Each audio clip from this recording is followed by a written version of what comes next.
Next दो problem ये है इस बार इंटीग्रेशन बाय पार्ट्स का, ठीक है। जैसे पहला इंटीग्रेशन है इंटीग्रल x log x का होल स्क्वायर dx, दूसरा है x e to the x plus 1 by whole square, ठीक है।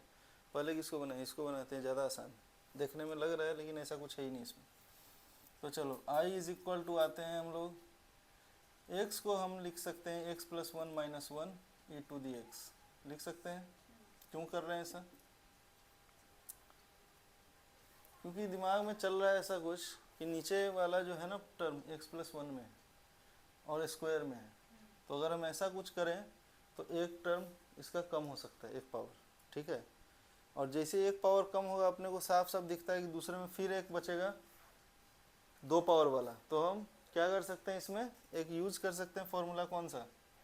ये है अपने पास, याद है, e to the x f dash x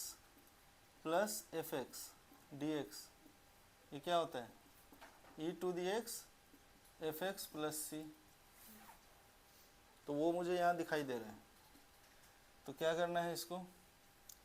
E to the x upon, देखो पहला क्या बनने वाला है एक्स प्लस 1 और minus e to the X क्या बनने वाला है 1 एक्स प्लस 1 का होल स्क्वायर, ठीक है, ये बनने वाला है, बन गया। अच्छा इसमें कुछ दिख रहा है, ई टू दी एक्स अगर हम कॉमन ले लें तो क्या बन गया है 1 अपॉन एक्स प्लस 1, ठीक है, माइनस 1 अपॉन एक्स प्लस 1 का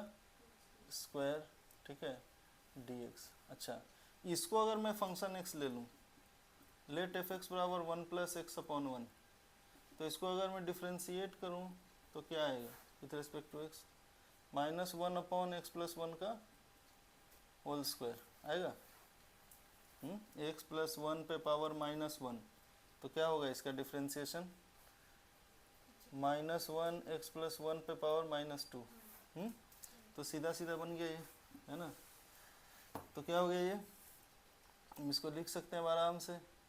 ई to the x f dash x plus f x d x, है ना, यानी कि हमारा होना चाहिए solution e to the x f x plus c, यानी कि e to the x upon x plus 1 plus c. Clear, ये तो कुछ था ही नहीं। अच्छा इसमें मैंने बता रखा था इंटीग्रेशन बाय पार्ट्स में, जब लॉगरिथमिक फंक्शन हो या इनवर्स ट्रिग्नोमेट्रिक फंक्शन हो तो u कौन सा होगा, लॉगरिथमिक पार्ट होगा, ठीक है। तो ऑर्डर्स हैं कुछ, है ना, उसी को फॉलो करना होता है। तो यहाँ पे जो है सो अपना ऑर्डर में log x को हमको u लेना चाहिए, u बराबर हो गया अपना log x का स्क्वायर, ठीक है। तो अपने को dv क्या लेना पड़ेगा, dv क्या हो जाएगा अपना x dx, ठीक है, ये हमको देगा du, du क्या हो गया अपना 2 log x upon x dx, और v क्या हो गया हमारा x स्क्वायर बाई 2, ठीक है। अब अपने को क्या आता है, इंटीग्रल ऑफ u dv, ये क्या होता है हमारा uv minus integral of v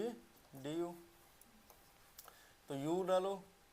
log x का होल स्क्वायर और v उसके लिए है क्या, तो x square by 2 minus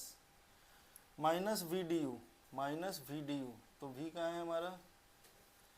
integral of v यानी कि x स्क्वायर बाई 2 और du की जगह अपने को डालना है 2 log x upon x dx, ठीक है। तो ये हो गया हमारा I1, ये यहाँ से इसको हटा दिए, यानी कि x square by 2 log x का स्क्वायर माइनस 2 से भी 2 गया, यानी कि integral x log x dx बचा। तो इसको मान लिया हमने टोटल का टर्म, इसको क्या मान लिया, ठीक है, इसको हमने मान लिया I1, ठीक है। तो अपनी I1 क्या हो गई, I1 हो गई integral x log x dx, यहाँ पे फिर वही पुट, इसका u dv बनाना है, तो u हमने क्या ले लिया, u ले लिया log x को, और dv ले लिया हमने x dx को, ठीक है, x dx को लिया। तो क्या हो गया इसका, v हो गया हमारा एक्स स्क्वायर बाई 2 और du क्या हो गया सीधा 1 बाई एक्स डी एक्स। ठीक है, तो देखिए तो u भी डी वी है ना, तो हमारा u जो है सो u इंटू वी, यानी कि x square by 2 log x है इस बार u भी, माइनस इंटीग्रल v क्या है एक्स स्क्वायर बाई 2 और du क्या है तो 1 बाई एक्स डी एक्स। ठीक है, यानी कि x square by 2 log x minus 1 by 2 integral x d x. ठीक है, तो एक्स डी एक्स का इंटीग्रेशन क्या हो गया एक्स स्क्वायर बाई 4 हो गया ये टोटल, एक्स स्क्वायर बाई 2 और ये करके। ठीक है, अब कुछ बचा, इधर वाले को रब कर देते हैं और आई की वैल्यू लिख देते हैं सीधा, है ना। तो आई बराबर क्या हो गया अपना, यहाँ पे छोड़े थे हम लोग x square by 2 log x का होल स्क्वायर और माइनस में ये पूरा चीज़, तो minus x square by 2 log x और माइनस माइनस मिलके प्लस एक्स स्क्वायर बाई 4